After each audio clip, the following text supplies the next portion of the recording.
প্রিয় ষষ্ঠ শ্রেণীর পরীক্ষার্থী বন্ধুরা, তোমাদের জন্য এই ভিডিওটিতে আমি আলোচনা করতে চলেছি ষষ্ঠ শ্রেণীর বাংলা বিষয়ের প্রথম পর্যায়ক্রমিক মূল্যায়নপত্র 2026। পূর্ণমান 30, সময় 1 ঘন্টা। এক দাগে ঠিক উত্তরটি বেছে নিয়ে লেখো। 8টি প্রশ্নের উত্তর করতে হবে, 8 মার্ক। 1 পাম গাছ সাধারণত জন্মায়, উত্তর মরু অঞ্চলে। 2 নম্বর প্রশ্ন, শঙ্করের স্বপ্নে বাতাসে রং ছিল নীলচে। 3 নম্বর প্রশ্ন, কুমড়ে পোকার গায়ের রং ছিল মিশমিশে কালো। 4 নম্বর প্রশ্ন, আঁচল পেতে ঘুমোচ্ছে বিশ্বভুবন। 5 নম্বর প্রশ্ন, পশু পাখির ভাষা গল্পে রিউবেন কাস্টিং সাহেব কত বছর পশু পাখিদের নিয়ে কাজ করে চলেছে? উত্তর 40 বছর। 6 নম্বর প্রশ্ন, মানুষের জাত ভাই হলো? উত্তর শিম্পাঞ্জি ও ওরাং ওটাং। 7 নম্বর প্রশ্ন, আবিহ যুক্ত কার বয়সী বিসর্গ, যোগ কার? আবিষ্কার। উত্তর হবে আবিষ্কার। বয়সী পেটকাটা মতন শয়কয় আকার রয়, এটা হবে। 8 নম্বর প্রশ্ন, জল খাবার কোন শ্রেণীর শব্দ? উত্তর যৌগিক শব্দ। 2 দাগের প্রশ্ন, এগুলো ভালো করে বই দেখে পড়ে নিও। একটি বাক্যে উত্তর দাও। 14টি প্রশ্নের উত্তর করতে হবে, 14 মার্ক। প্রত্যেকটির জন্য 1 মার্ক করে বরাদ্দ।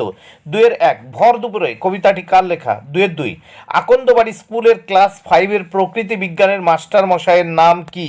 নেক্সট আমরা দেখব 3 নম্বর প্রশ্ন, বলি এটা কি পঞ্চানন অপেরা পেয়েছো? অপেরা শব্দের অর্থ কি? 4 নম্বর প্রশ্ন, খাবারের লোভে বন্ধুত্ব করে না কোন জন্তুরা? 5 নম্বর প্রশ্ন, বিড়ালের মতে তিব্বতে যাওয়ার সিধে পথ কোনটি? 6 নম্বর প্রশ্ন, আমার গেছো দাদা যদি থাকতো, গেছো দাদা কোথায় থাকতো?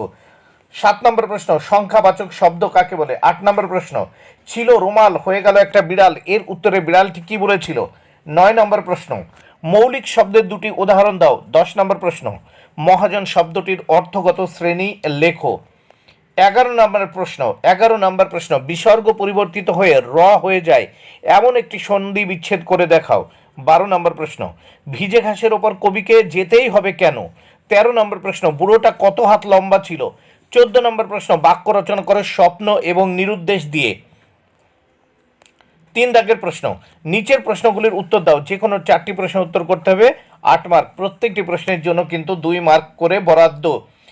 4টি প্রশ্ন উত্তর করতে হবে এখান থেকে। 3-1 ভালো করে কিন্তু এই প্রশ্নগুলো পড়ে নিও। একেও ভাষা বলতে হবে। বক্তা কাকে কেন ভাষার মর্যাদা দেবার পক্ষপাতী? 3-2 বলে এলাম আমি আবার আসবো, কে কোথায় আসতে চেয়েছেন? 3-3 কুমড়ে পোকা কিভাবে মাকড়সা শিকার করে? 3-4 নম্বর প্রশ্ন, পাইন গাছ কিসের স্বপ্ন দেখে, কেন এমন স্বপ্ন দেখে? 3-5 নম্বর প্রশ্ন, মাছরাঙা পাখির রং কবির চোখে কিভাবে ধরা পড়েছে তা কবিতা অবলম্বনে লেখো। 3-6 হজবরল গল্পটি শুরুতেই কোন ঋতুর উল্লেখ পায়? এই গল্পের রচয়িতাকে? 3-7 নম্বর প্রশ্ন, সারা ক্লাস হাসিতে ফেটে পড়লো, সকলে হাসিতে ফেটে পড়েছিল কেন? বন্ধুরা, ভিডিওটি ভালো লাগলে অবশ্যই লাইক কমেন্ট শেয়ার করো। Thank you very much. Keep watching my channel and my video.